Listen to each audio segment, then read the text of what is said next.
Hey guys, welcome back to a new video. I'm Stephanie West. I'm a licensed counselor here in the state of Michigan, and I'm owner and operator of In Progress Counseling. Today we're going to talk about entering new seasons or new phases and the idea of anxiety reduction coming on the heels of skill development. And often when we go through a transition, it means that there's something new afoot. There's something that we haven't done before or haven't successfully mastered yet. And often that means that we have developing skills. And when we have developing skills or skills that are in development, we can often feel overwhelmed. We can feel kind of frustrated. We can feel some vulnerability. We can feel some, not just hesitation, but overwhelm. Those are all very normal. And so the question is, what do I do with that? Well, number one, we acknowledge that that's a thing. So anecdotally, I had a client the other week who is going into the professional work realm for the first time in a very long time. And so they've spent the last, let's say, 5 or 6 years immersed in childcare. And now they're going to go for an interview and they have to look kind of business casual or business chic. And they're like, I don't actually know what that means. And so there's this overwhelm, like I have to figure out what business casual means to these people as I go and interview and try to open myself up to new opportunity. That moment of overwhelm or that moment of like, oh, I don't want to, that's very normal. One of the things for me that, that perception of incompetence that shows up when you don't have the skills yet developed, one of the stories that comes up for me when I think of this is after I had kind of entered single life in my mid-30s, one of the things I hadn't done for over a decade is car management and car maintenance.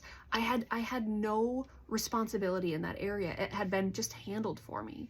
And so when I come to singleness and I suddenly have, a tire that's getting flat, and I'm telling you, I went and I tried to put air in the tire and it got flatter somehow. I don't understand the science, but that legit happened here. And so what happens is I feel this frustration, this overwhelm, this confusion, and my inner dialogue at that time was very critical. And it's like, you moron, you can't even blow up a tire. And the self-compassion side said, Steph, when have you practiced that skill? You haven't had to do that before. That hasn't been your priority for the last 10 years. And even if you read how to do it in a book, which I read a lot of books, it doesn't help you in the practical application of blowing up a tire. And so it's really easy to get very kind of nasty with ourselves, really frustrated, overwhelmed, and then really self-deprecating. And because I don't have this skill set developed, that means something about me. That means I'm not competent or I'm not capable or I'm just not a good human sometimes. And so we really want to come into transitions with this understanding, and we've talked about it in the last several videos. There's going to be exploration, there's going to be newness, and the reality is when we're kind of entering into that phase or into that stage, there's going to be gaps that we discover about ourselves. I don't know how to do that thing yet, or that skill is still developing, or I've never prioritized that before, so it's unfamiliar. Those are all okay. Often they will hold hands with some fear or some frustration or some uncertainty. That certainly makes sense. But then we can ask ourselves, when we look at it through the lens, not of incompetence, but of skill development, we can ask ourselves, hey, what's the next little thing I can do here to equip myself better?